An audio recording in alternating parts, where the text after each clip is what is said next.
എല്ലാവർക്കും F1 റെസിപ്പിയിലേക്ക് ഒരിക്കൽ കൂടി സ്വാഗതം. ഇന്ന് ഞാൻ വന്നിട്ടുള്ളത് ഒരു അടിപൊളി ടേസ്റ്റുള്ള ഫ്രൈഡ് റൈസിൻ്റെ റെസിപ്പി ആയിട്ടാണ്.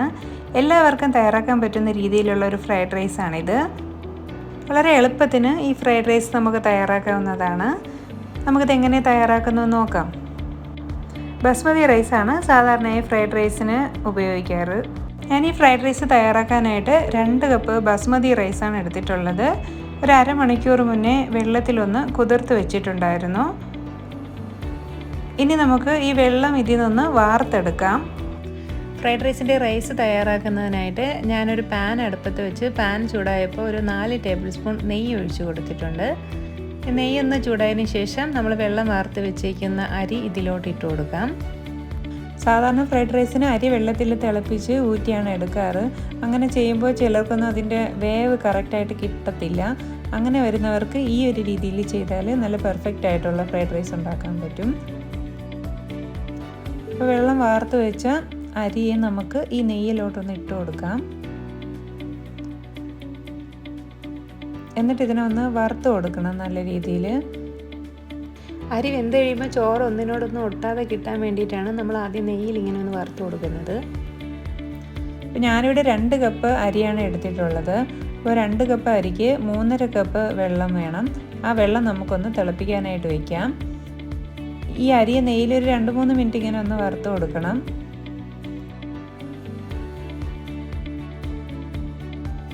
നമ്മൾ കുറച്ച് നേരം നെയ്യിൽ ഇങ്ങനെ ഒന്ന് വറുക്കുമ്പോൾ ആ അരിയിലുള്ള ഈർപ്പം ഒന്ന് മാറിക്കിട്ടും. ചോറൊട്ടി പിടിക്കാതെ കിട്ടുകയും ചെയ്യും. ഇനി നമുക്ക് തിളപ്പിച്ച വെള്ളം ഇതിലോട്ട് ഒഴിച്ച് കൊടുക്കാം. ഇപ്പോൾ ബസ്മതി റൈസിന് സാധാരണ 2 കപ്പ് അരിക്ക് 3.5 കപ്പ് വെള്ളം മതിയാവും. ഇനി നമുക്ക് അരി ഒന്ന് വേവിച്ചെടുക്കാം. ആവശ്യത്തിന് ഉപ്പൂടെ ഇട്ട് കൊടുക്കാം.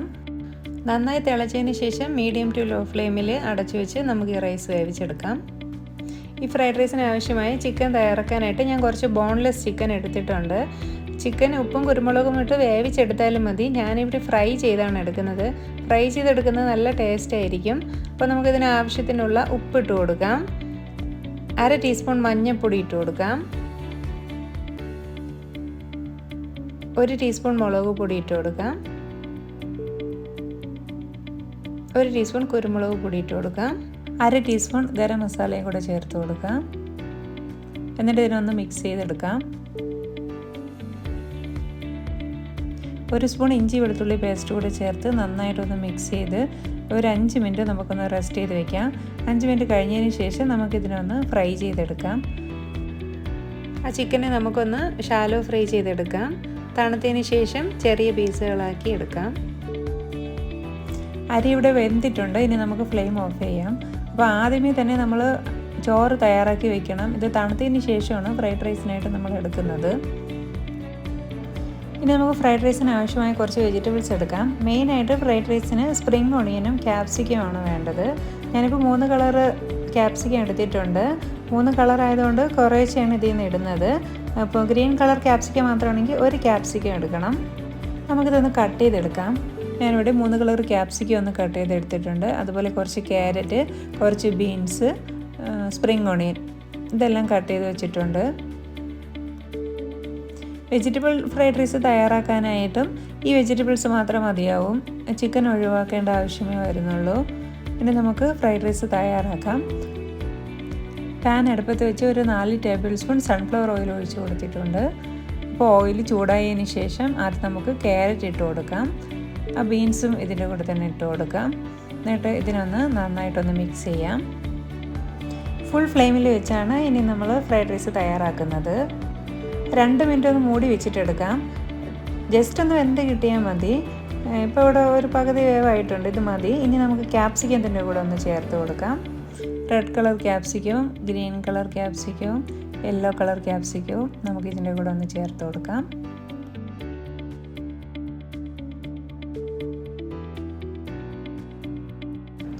ആവശ്യത്തിന് കുറച്ച് ഉപ്പ് കൂടെ ചേർത്ത് കൊടുത്ത് ഇതിനെ നന്നായിട്ടൊന്ന് മിക്സ് ചെയ്യാം. 2 സ്പൂണ് സോയാ സോസ് ഞാൻ ഇതിൻ്റെ കൂടെ ഒന്ന് ചേർത്ത് കൊടുക്കുന്നുണ്ട്. നമ്മൾ റെസ്റ്റോറൻറ്റിൽ നിന്നൊക്കെ ഫ്രൈഡ് റൈസ് കഴിക്കുമ്പോൾ കിട്ടുന്ന ആ ഒരു ഫ്ലേവർ കിട്ടാൻ വേണ്ടിയിട്ടാണ് ഫ്രൈഡ് റൈസിൻ്റെ കൂടെ സോയാ സോസ് ചേർത്ത് കൊടുക്കുന്നത്. 1 സ്പൂണ് കുരുമുളക് പൊടി കൂടെ ചേർത്ത് കൊടുക്കുന്നുണ്ട്. കുരുമുളക് പൊടി വേണമെങ്കിൽ കുറച്ച് കൂടുതലായിട്ട് ഇട്ട് കൊടുക്കാം. വേറെ മസാലപ്പൊടികളൊന്നും ആവശ്യമില്ല, ഇത് തന്നെ മതിയാവും. നല്ല ടേസ്റ്റ് ആയിരിക്കും.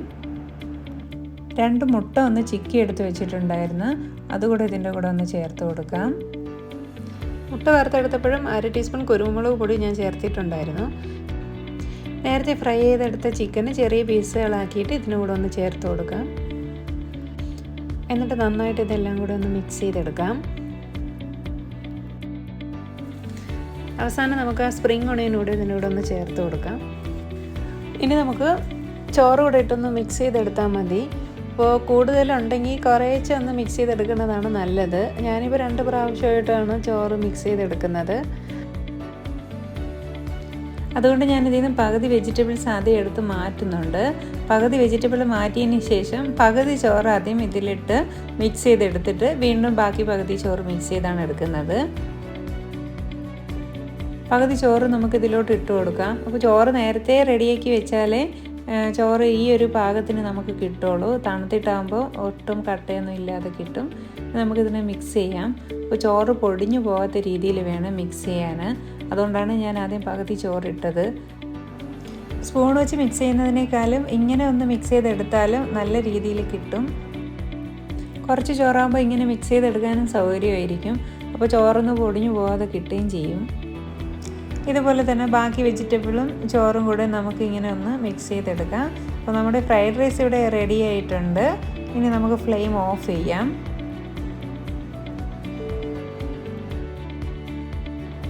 അങ്ങനെ അടിപൊളി ടേസ്റ്റിലുള്ള ഫ്രൈഡ് റൈസ് ഇവിടെ റെഡി ആയിട്ടുണ്ട്. 3 കളർ ക്യാപ്സിക്കവും ചേർത്തിട്ടുള്ളത് കൊണ്ടാണ് ഇത്രയും കളർഫുള്ളായിട്ടുള്ളത്. എല്ലാവരും ഒരു പ്രാവശ്യമെങ്കിലും ഈ രീതിയിലൊന്ന് ട്രൈ ചെയ്ത് നോക്കുക. നമ്മൾ എഗ് ഫ്രൈഡ് റൈസാണ് വേണ്ടതെന്നുണ്ടെങ്കിൽ കൂടുതൽ എഗ്ഗ് ചേർത്താൽ മതിയാവും. ചിക്കൻ ഒഴിവാക്കി വെജിറ്റബിൾ കുറച്ചാലും മതി. വെജിറ്റബിൾ ഫ്രൈഡ് റൈസ് ആയാലും എഗ് ഫ്രൈഡ് റൈസ് ആയാലും ചിക്കൻ ഫ്രൈഡ് റൈസ് ആയാലും ഈ രീതിയിൽ തന്നെ ഉണ്ടാക്കിയാൽ മതി. നല്ല ടേസ്റ്റി ആയിട്ടുള്ള ഫ്രൈഡ് റൈസ് നമുക്ക് കിട്ടും. എല്ലാവർക്കും ഇഷ്ടപ്പെടുന്ന വളരെ ടേസ്റ്റി ആയിട്ടുള്ള ഫ്രൈഡ് റൈസാണിത്. നിങ്ങളെല്ലാവരും ഈ രീതിയിലൊന്ന് ട്രൈ ചെയ്ത് നോക്കിയിട്ട് നിങ്ങളുടെ കമൻറ്റ്സ് എന്നെ അറിയിക്കുക. വീഡിയോ ഇഷ്ടമായി ലൈക്ക് ചെയ്യാനും ഷെയർ ചെയ്യാനും മറക്കരുത്. വീണ്ടും ഒരു റെസിപ്പിയുമായി നമുക്ക് വീണ്ടും കാണാം. Thank you for watching.